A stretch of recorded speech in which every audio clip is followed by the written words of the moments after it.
आज रमाबाई आंबेडकर महिला सबलीकरण केंद्राने आयोजित केलेल्या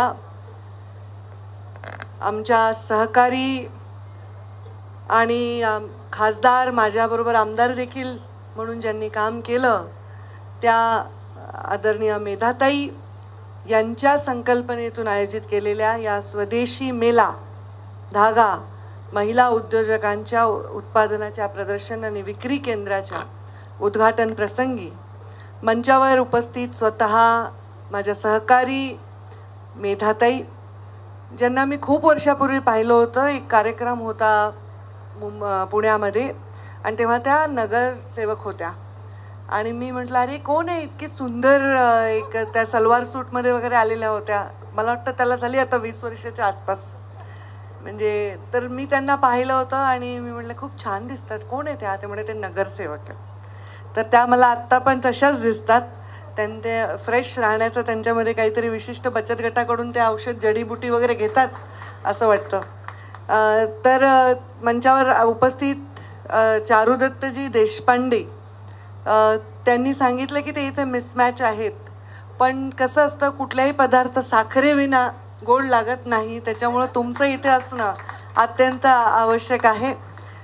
त्याचबरोबर शीतलजी आगासे, त्या ब्रिहन्स नॅचरल प्रोडक्ट लिमिटेडच्या संचालक आहेत, त्यांनी पण खूप छान बोलल्या.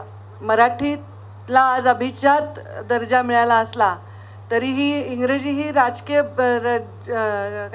भाषा इंटरनॅशनल आहे आणि त्याच्यामुळे त्यांनी मिक्स असं भाषण केलं आणि खूप छान मनमोकळं बोलला. शेवटी जी भाषा आपण मनातून बोलतो ना, ती भाषा लोकांना कळते, त्याच्यामध्ये काही फार करायची गरज नाही. त्या खूप छान बोलल्या, मी त्यांचं पण खूप अभिनंदन करते. मंचावर उपस्थित मिलिंदजी बारपात्रे, सहसंचालक MSME, त्यांनीसुद्धा योजनांचं पूर्ण डिटेल आपल्याला मार्गदर्शन दिलं. आणि उपसंचालक अभयजी, त्यांनी तर खूप सुंदर मार्गदर्शन केलं की कसं आपल्याला वेगवेगळ्या क्षेत्रामध्ये काम करता येईल आणि त्याच्यामध्ये कसं प्रोत्साहन देता येईल अशा प्रकारचं. आणि आम्हाला पण काही सूचना केल्या की कसं गव्हर्नमेंटनी GR काढलेला आहे त्याला कसा प्रतिसाद दिला पाहिजे. तर त्या चांगल्या सूचनांचं नक्कीच मी स्वागत करते.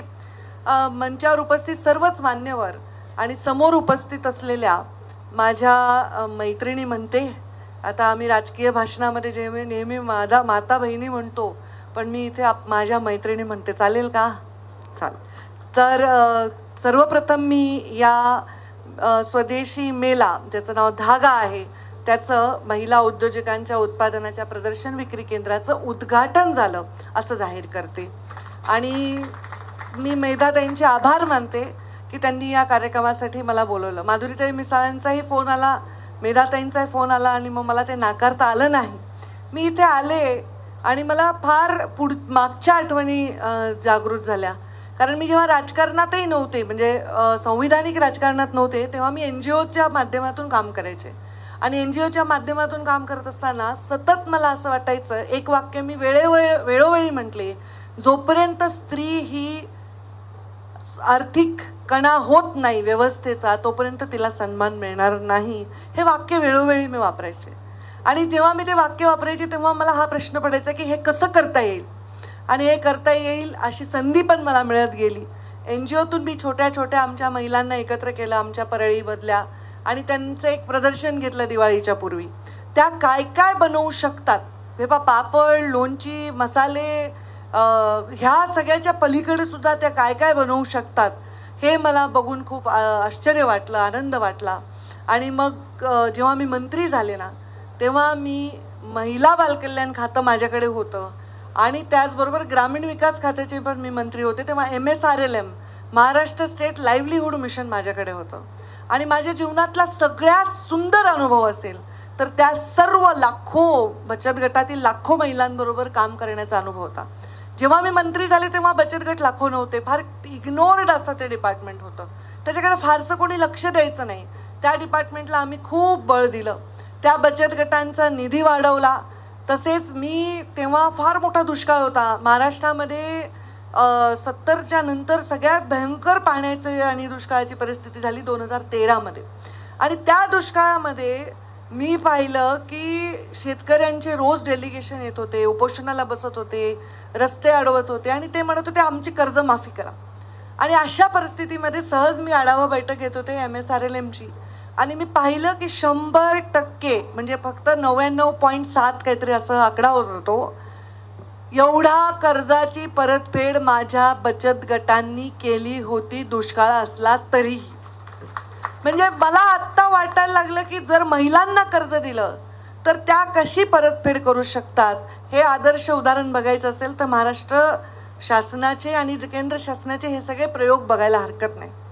MSRLMच्या त्या महिलांना प्रोत्साहन देण्यासाठी आम्ही एक निर्णय घेतला की ज्या महिला आपलं कर्ज 2-3 वर्ष रेग्युलर भरतील त्यांना 0% व्याज करण्यात येईल. म्हणजे त्यांना कुठलंही व्याज भरायची आवश्यकता नाही, फक्त मुद्दल परत करा.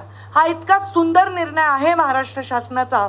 पण प्रॉब्लेम असा आहे की तुम्ही येता कॉर्पोरेशनमध्ये, आम्ही ग्रामीण भागात, मी जेव्हा ग्रामीण विकास मंत्री होते हे सगळे म्हणायचे ताई आम्हाला ग्रामीण भागातमध्ये काय काम करत, म्हणजे आम्हाला शहरामध्ये निधी नाही आहे. तर हा मी आता प्रयत्न करेन आणि मी मुख्यमंत्र्यांशी पण बोलेन, उपमुख्यमंत्र्यांशी पण बोलेन आणि मी हा प्रयत्न करेन की महाराष्ट्र कॉर्पोरेशनमध्ये जे नगर विकास खात्याच्या हद्दीमध्ये जे येतात त्याही बचत गटांना असा नियम लावला पाहिजे, 0% व्याजाने त्यांना कर्ज दिलं पाहिजे, तर नक्कीच त्यांना शक्ती मिळेल. हे पहा, आम्ही सहज तुम्हाला पैसे देऊच, वेगवेगळ्या योजना देतात, पण त्या महिला आणि एक असे मध्यमवर्गीय महिला आहेत, लोअर मिडल क्लास महिला आहेत, त्यांच्यासाठी फार प्रश्न निर्माण होतो की आम्ही कसं करायचं, आम्हाला काय ताकद मिळेल. थोड्या लाजतात, थोड्या बुजतात, शिकलेल्या असल्यामुळे अशा खूप आरेरावी करून कुठे शिरत नाही, थोड्याशा मागे मागे राहतात आणि मग त्यांना प्रश्न पडतो काय करायचं. खरं तर महिलांचा, कुठल्याही कॅटेगरीची महिला असो, तिचे प्रश्न जवळपास सारखे असतात. मला असं वाटतं, अरे संसार संसार जसा तवा चुलीवर, आधी हाताला चटके मग मिळते भाकर. आपल्याला माहिती आहे की चटके हाताला मिळाल्याशिवाय आपल्याला काही मिळत नाही. हे हाताचे चटके फार कमी पुरुष घेतात ना, कोण तव्यावर भाकरी थापतं, फार कमी, कितीही जमाना पुढे गेला तरी काय ते आपलं जे कौशल्य आहे ते महिलांचंच आहे. घर चालवणं, घर व्यवस्थित ठेवणं, स्वयंपाक करणं, मुलांचं संगोपन करणं, हे महिलांचं वैशिष्ट्य आहे, ते त्यांना ते ब्लेसिंग आहे. पण जेव्हा महिलांचे प्रश्न मी बघते तेव्हा मी गावामध्ये राजकारण ग्रामीण भागातही करते आणि मी शहरात वाढले, ह्या दोन्हीचं कॉम्बिनेशन बघायला गेले तर गावामध्ये माझी जी कार्यकर्ती असते ना ती शेती करते. नवरा शेतकरी असतो पण ती जाते सकाळी, भाकऱ्या विकऱ्या तयार करून, डब्बा तयार करून, जेवण तयार करून ती सकाळी सकाळी निघून जाते. ती आपल्या नवऱ्याचं खाण्यापिण्याची पूर्णपणे व्यवस्था करून मग शेतात जाते. ती कापूस वेचते, ती सोयाबीन काम करते, ती ऊस तोडते. आता हे सगळ्यांना माहिती आहे की ती जाते, परत संध्याकाळी घरी येते, घामाघूम होऊन कष्ट करून नवऱ्यासोबतच जवळपास ती घरी येते, पण लगेच जाऊन चुलीसमोर बसते. मला सांगा, ती वर्किंग वुमन नाही आहे का? ती काम करणारी महिला नाही आहे का? आपण तिला हाऊसवाईफ म्हणतो. हाऊसवाईफ हे मला खूप सुंदर संज्ञा वाटते, ती फार मोठं टायटल वाटतं मला, त्याच्याविषयी कौतुकच वाटतं. पण ती पण महिला काम करते. मध्यमवर्गीय महिला आज इथे पुण्यामध्ये त्या स्कूटीबरोबर बसतात, ते असं आपलं आतंकवादी स्टाईल एक आपलं एक रॅप असतो तोंडाला बांधतात आणि जातात, लांब लांब जातात, ट्रॅफिकमध्ये अडकतात, नोकरी करतात, परत घरी येतात, परत आल्या नवरा जरी टी व्ही समोर बसला तरी प्रेशर कुकरची शिट्टी लावायला आपण तयार. ही महिलांची अडचण आहे. आणि एखादी मोठी कॉर्पोरेटमध्ये महिला जरी असेल, आता मी जरी असेल तरी मी जर भाषण देत असेल तर शाळेमध्ये काही झालं तर मलाच ते प्रश्न सोडवावे लागायचे. आता माझा मुलगा ग्रॅज्युएट झाला, आता मला काही कमी वेगळे असतात, ग्रॅज्युएट मुलांचे पुन्हा वेगळे प्रश्न असतात, तर ते आईलाच पहिले अप्रोच करतात. त्यांना कुठलाही प्रश्न सोडवायचा तर आई पाहिजे. व आई किती बिझी असली तरी ते होमवर्क झालं का, त्यांनी औषध घेतलं का, त्यांनी होमिओपॅथी घेतलं का, सर्दी झाली का, हे सगळं महिलेला करावं लागतं. त्यामुळे मला असं वाटतं की मल्टीटास्किंगमध्ये महिला खूप बेस्ट काम करू शकतात. एका तव्यावर भाजी टाकून कॉन्फरन्स कॉलसुद्धा कोविडमध्ये महिला अटेंड करत होत्या, झूम कॉलवर बैठका घेत होत्या आणि कोविडमध्ये सुद्धा उत्पन्नाचं साधन महिला होत्या. जेव्हा डिमॉनिटायझेशन झालं तेव्हा या महिलांकडनं कितीतरी सेव्हिंग बाहेर निघाल्या. म्हणजे विचार करा, आपल्या नवऱ्याचं जे आपल्याला इन्कम येतं ते कमी होत जरी गेलं तरी ही महिला घरही चालवते आणि आता बचत गटाच्या माध्यमातून, विविध वेगवेगळ्या माध्यमातून त्या घराला हातभारही लावते. ही काळाची गरज आहे. महिलेची आता कमाई कुटुंबाला काळाची गरज आहे. आत्ताच्या काळामध्ये एका माणसाच्या कमावण्यावर घर चालत नाही. आणि मग ते इगो वगैरे सगळे बाजू ठेवून महिलेला समान अधिकार मिळत कसा नाही हा प्रश्न आपल्यासारख्याला पडतो. पण जेव्हा मी तुमचे चेहरे पाहते, फुललेले चेहरे, आज मला खूप गिफ्ट मिळालं बरं का. म्हणजे इतकं छान छान गोष्टी मला बचत गटाने दिल्या. मी पण छान छान विकत घ्यायचा प्रयत्न केला. मी पण त्यांना प्रोत्साहन द्यायचा. मी त्यावेळी मंत्री असताना सुद्धा त्यांच्याकडची वस्तू एक तरी विकत घ्यायचे, कारण मी विकत घेतली तर त्यांना प्रोत्साहन मिळेल, लोक घेतील. तर त्या महिलांचे चेहरे बघून मला आनंद वाटला, त्यांचं स्ट्रगल बघून आनंद वाटला. आता माझ्या बचत गटाच्या ज्या मुंबईला आम्ही कार्यक्रम करायचो, 2-2 तास लोकलला लोंबकळत त्या महिला कामाला जायच्या, परत घरी जायच्या, परत घरचं बघायच्या. ही शक्ती महिलांमध्ये आहे, त्याला ताकद नक्कीच देण्याची गरज आहे. आणि ही ताकद कशी दिली पाहिजे, तर महिलेला सन्मान आणि ताकद लागते, नुसती ताकद लागत नाही. नुसती ताकद महिला वापरूच शकत नाही. तुम्ही विचार करा, तिला खूप मोठी ताकद दिली, तिकडे सरक, इकडे बस, सहन नाही होणार महिलेला. एखाद्या महिलेला, एखाद्या अधिकारी महिलेला बोलताना मंत्री सुद्धा 10 वेळा विचार करतो, कारण ती स्ट्रिक्ट असते, ती पॉइंटेड असते, ती तिचा विषय फारसा बदलत नाही, तिचे विजन तिचं क्लिअर असतं. त्यामुळे महिलेला ट्रीटमेंट देताना नुसतं शक्ती संरक्षण पुरेसं नाही, तिला सन्मान सुद्धा दिला पाहिजे. आणि त्याच्यामुळे हे जे कार्यक्रम आहे याच्यातनं तिला सन्मान मिळतो, तिला फार मोठ्या प्रमाणामध्ये तिला शक्ती मिळते. आणि त्यामुळे तो सन्मान तिला दिला पाहिजे. नुसतं फुकट पैसे महिला घेणारच नाही, नुसते फुकट पैसे महिला घेणारच नाही.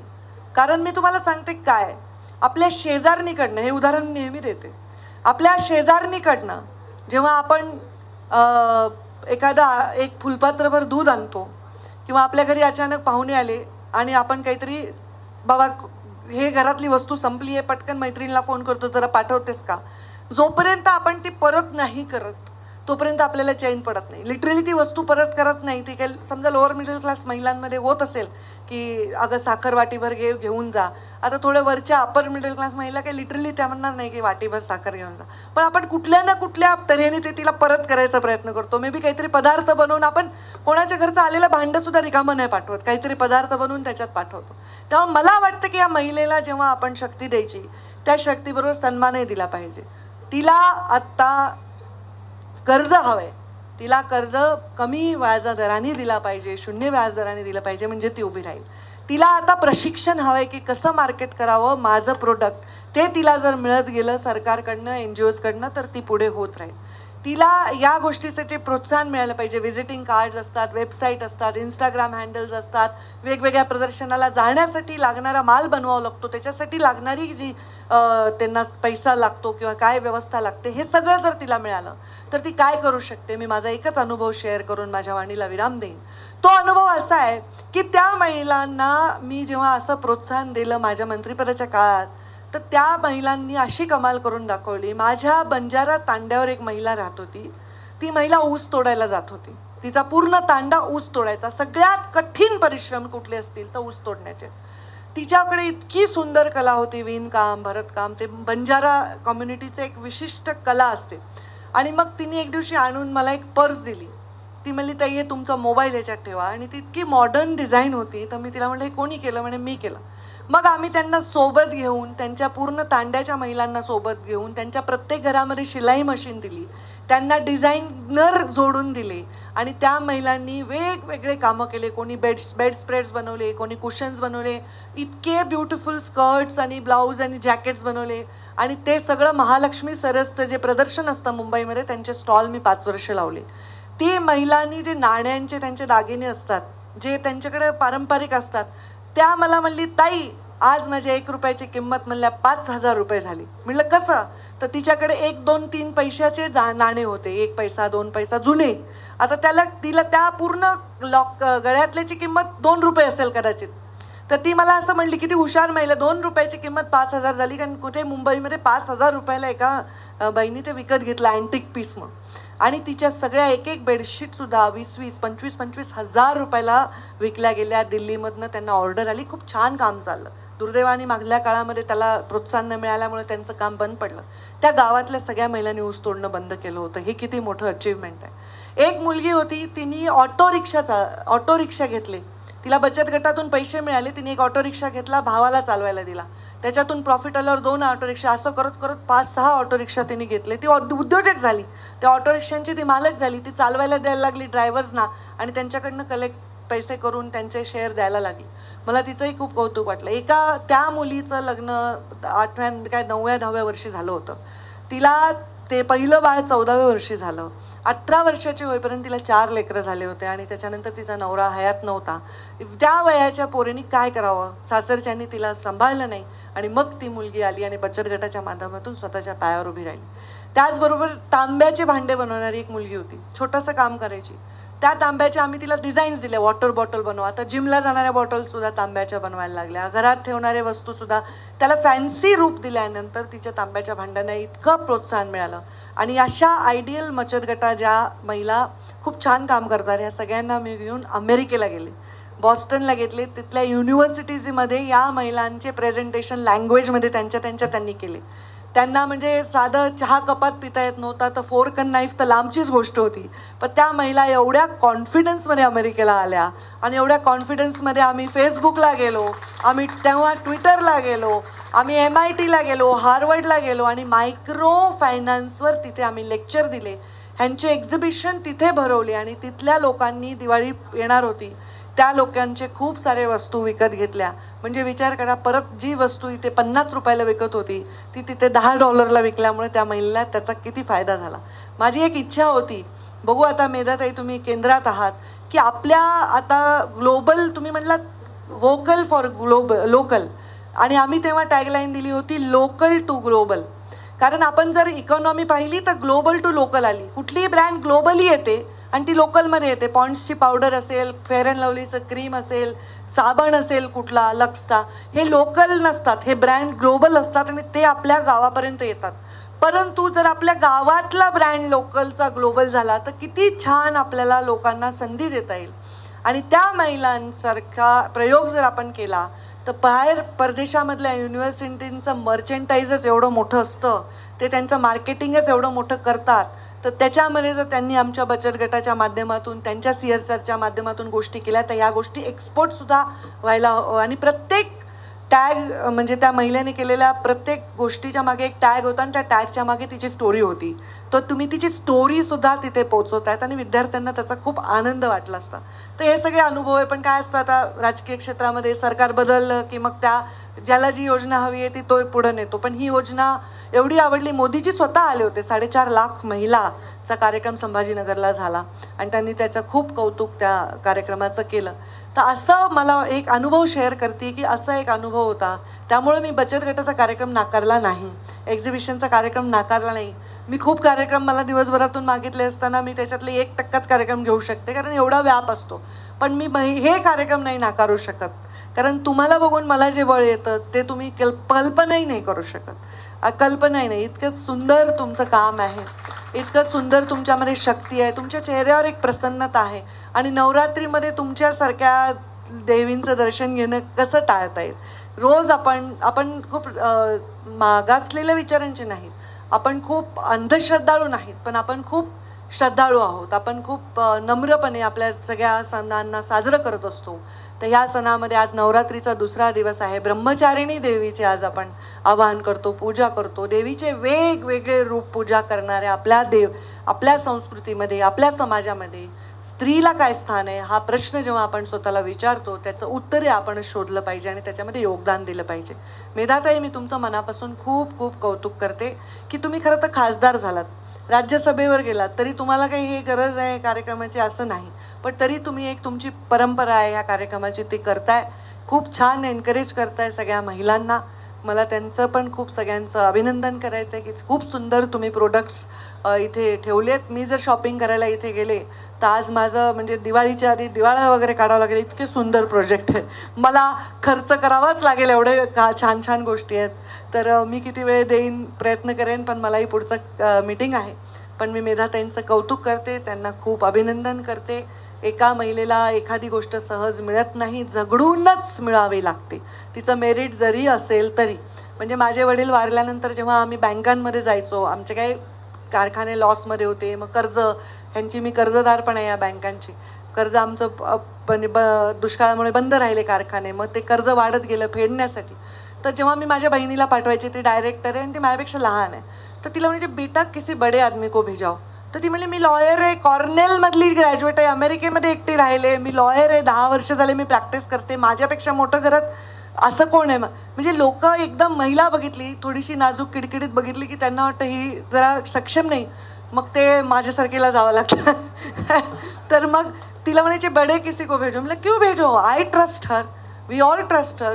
डोंट जज us by our sides, don't जज us by our gender, don't जज us by our body language which is very subtle and खूप आम्ही नम्र वागलो तर लोक ऐकत नाही असं वाटायला लागतं. त्याच्यामुळे असं जज केलं नाही पाहिजे, त्यांच्या नॉलेजचा रिस्पेक्ट केला पाहिजे. आणि पुण्यामधून जे सुरू होतं ते सगळ्या देशात बरोबर जिथे पिकलं की सगळीकडे विकतं, हे पुणे आहे. आणि पुण्यामध्ये सांस्कृतिक राजधानी आहे, शैक्षणिक राजधानी आहे, अत्यंत इंटेलेक्च्युअल लोकांचं हे शहर आहे. अर्थात आता त्याची भाषा बदलण्यासाठी भरपूर इथे अतिक्रमण होतं आहे इथल्या वैचारिक गोष्टीवर, पण तरी आज गेलं पुण्यात की छान वाटतं, आनंद वाटतो. मी पुण्यात 10 वर्ष राहिले, आता मुंबईला शिफ्ट झाले तरी पुण्याची ओढ मला आहेच आहे. तर इथे आपण असं करत राहावं, असे कार्यक्रम करावे, शहरी मध्यमवर्गीय महिलांसाठी आपण जास्तीत जास्त योगदान देत राहावं, अशाही शुभेच्छा मी देते आपल्याला, सर्व डायसला, आणि आपल्या सर्वांचे मनापासून आभार मानते. धन्यवाद. जय हिंद, जय महाराष्ट्र.